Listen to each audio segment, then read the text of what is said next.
If you're thinking about buying an investment property in the UK, then it's vital that you don't make a mistake that could put you at serious financial risk. It's so important to pick the right area, which is why knowing the worst areas to invest is so vital. In this video, I'm going to give you the top 5 places where not to invest in property in the UK in 2024. And number 5 is Swindon. Now, on the face of it, Swindon looks like a really good investment opportunity, with the charm of the Cotswolds just down the road and the easy access to get into London. However, the numbers tell a different story because the average rental price in Swindon in 2024 is just £974, but the average house price is £274,000. This means that once you've paid for maintenance and management fees, you'll be lucky to walk away with a single pound. This might not be the case for very long though, because Swindon's rental prices are rising rapidly. It was mainly due to the fact that after the COVID lockdown, people were shifting out of central London and moving into the suburbs and the surrounding areas because they were valuing space, bigger houses and bigger gardens. This meant that the rents in places like Swindon and on the outskirts of London have begun to rise in the past 2 years. And Swindon's rental prices have rose 25% in the past 2.5 years. So watch this space for Swindon. It's not all bad. In the next few years, it's probably not going to be on this list. Number 4 on the list is Camden. Now, the reason that Camden is on the list is not because it has really bad returns, which it does, but the shocking fact is that Camden has been rated the most dangerous place to live in the United Kingdom. It's got a high crime rate of 185 crimes per 1,000 people and considerable numbers of theft and violent crimes. Now, why does that make it a really bad place for investing? Because if you invest in Camden, then either yourself, your house or your tenant is more likely to become a victim of crime than any other area in the UK. So if your house gets damaged or broken into, or your tenant is a victim of crime, or lo and behold, your tenant is the person that's inflicting crime, then all that leads to not getting your rent and fixing things, etc., which means bad losses.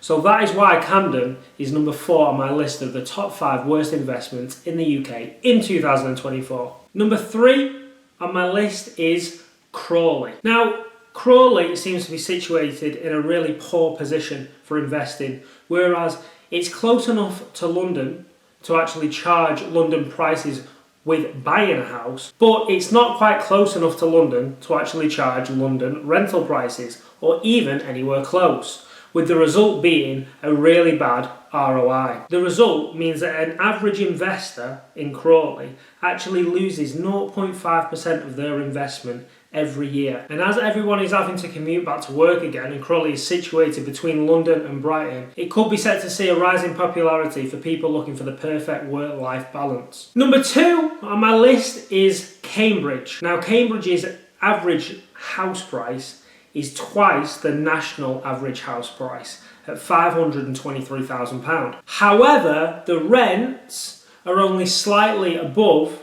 the national average rental price, which makes it a terrible investment. Now, there's numerous factors that affect this, but the fact is Cambridge is still a student town, and while it is seen as upmarket, the main attraction is still the university. And the last, and in my opinion, the worst place to invest in the UK in 2024 is Covent Garden. Set in London's West End, Covent Gardens offers shopping and entertainment day and night. So it's probably going to shock you that house prices in Covent Garden have declined over 25% in the last 5 years. The numbers are crazy. There is nowhere else in the UK that has declined over 25% in the last 5 years. The average price in Covent Garden is still 1.3 million. But 5 years ago, that price was over £1.7 million.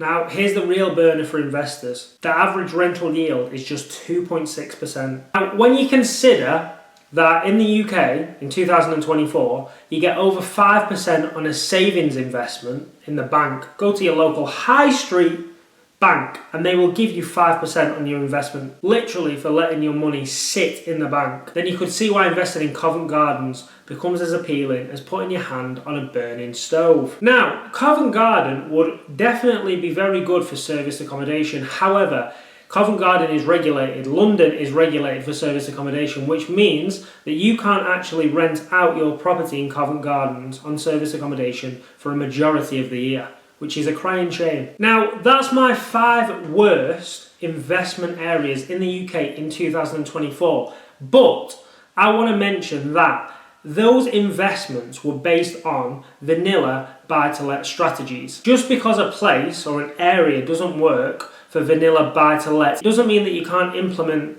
different strategies that work much better. For example, as I mentioned, Covent Garden would be an absolutely fantastic area for short-let accommodation. Now, the fact that you can't do it there is just unfortunate. There are other places that don't work for vanilla buy-to-let, for example, Birmingham. However, SA, or short-term accommodation in Birmingham, works fantastically if it's the right specific area. If you could rent out your property in Covent Garden, you'd probably have over a 90% booking rate, and the nightly rate there would probably £250, £300. And your return on investment would probably only still be okay at that, but it would work better than vanilla buy-to-let.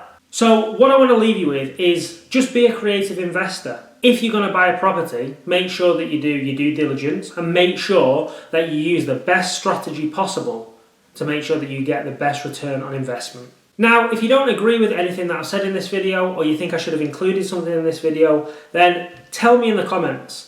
Tell me what you think I should have included, tell me what you think I've missed. Lastly, don't forget to like and subscribe to the channel. It helps more than you know. And that is everything. Thank you for watching the video, and I'll see you in the next one.